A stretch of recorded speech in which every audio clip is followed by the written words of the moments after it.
Washington, D.C. is the capital of the United States. Located between Virginia and Maryland on the north bank of the Potomac River, the city is home to all three branches of the federal government, as well as the White House, the Supreme Court, and the Capitol Building.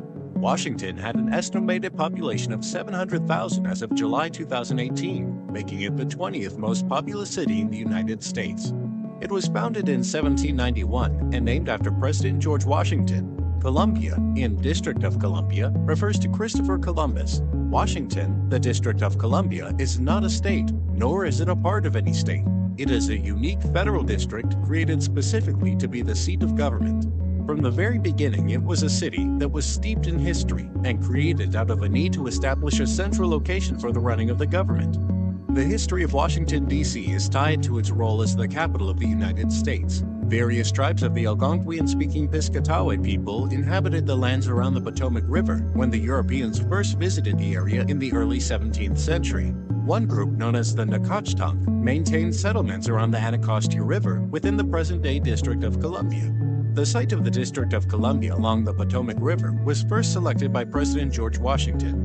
The city was officially founded in 1790 after both Maryland and Virginia ceded land to this new district to be distinct and distinguished from the rest of the states.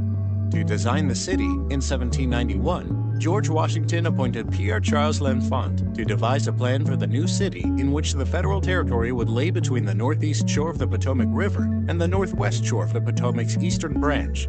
He planned a grid system, at which the center would be the Capitol Building.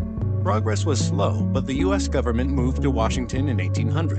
In 1802, Robert Brent was appointed the first mayor of Washington. However, a decade later, because of the war with Britain, the city came under attack in an episode known as the Burning of Washington. British forces burned several buildings, including the White House. Most government buildings were repaired quickly. However, the Capitol was largely under construction at the time and was not completed in its current form until the late 1800s. In the early and mid-19th century, Washington, D.C. continued to grow. A rail line from Baltimore to Washington was opened in 1835. However, there was racial tension in the growing city. There were many slaves in Washington as well as free blacks. The tension erupted in the Snow Riot of 1835 when whites attacked blacks.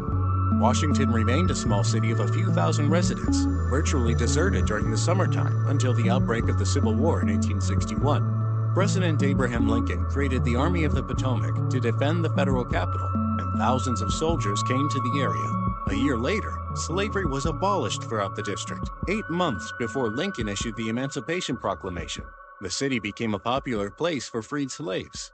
The significant expansion of the federal government to administer the war and its legacies led to notable growth in the city's population, doubled to 132,000 in 1870. Life in Washington, D.C. improved in the late 19th century. President Grant appointed Alexander Robe Shepard to authorize large-scale projects that greatly modernized Washington. It was the first city in the nation to undergo urban renewal projects as part of the City Beautiful movement in the early 1900s. In the early 20th, the McMillan Plan was drawn up to remove many of the slums that surrounded the Capitol, replacing them with new public monuments and government buildings. Washington, D.C., however, remained deeply divided along racial lines. Violence broke out in cities across the country again. Whites, including uniformed sailors and soldiers, attacked blacks during Red Summer. Woodrow Wilson gave a voice in world affairs throughout the country's entry into World War I in 1917, and through his work to establish the League of Nations, an organization promoting international cooperation. After the war, civic pride and culture flooded the city. Art galleries, museums, and concert halls were built.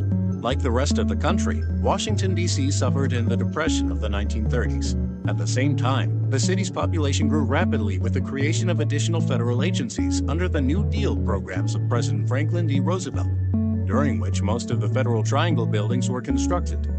World War II brought further population increases and a significant housing shortage, as existing residents were urged to rent rooms to the influx of federal staffers who arrived from throughout the country. In 1957, Washington became the first major city in the nation with a majority African American population. With the buildup of government and defense industries during World War II, many new residents found jobs.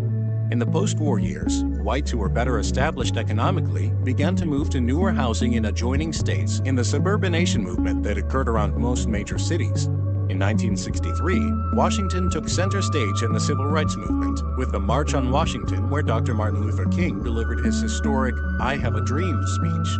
However, following the assassination of King on April 4, 1968, in Memphis, Washington was devastated by the riots. The civil unrest drove many whites and middle-class blacks to move out of the city core. Despite riots and civil unrest, Washington, D.C. continued to develop during the rest of the 20th century. After more than 200 years as the nation's capital, Washington has developed as a complex and layered city with a distinctive character, both a town for locals, an international center of power, and an amazing place to visit. Thank you for watching. Please check out our other animations on history, and don't forget to share, like, and subscribe.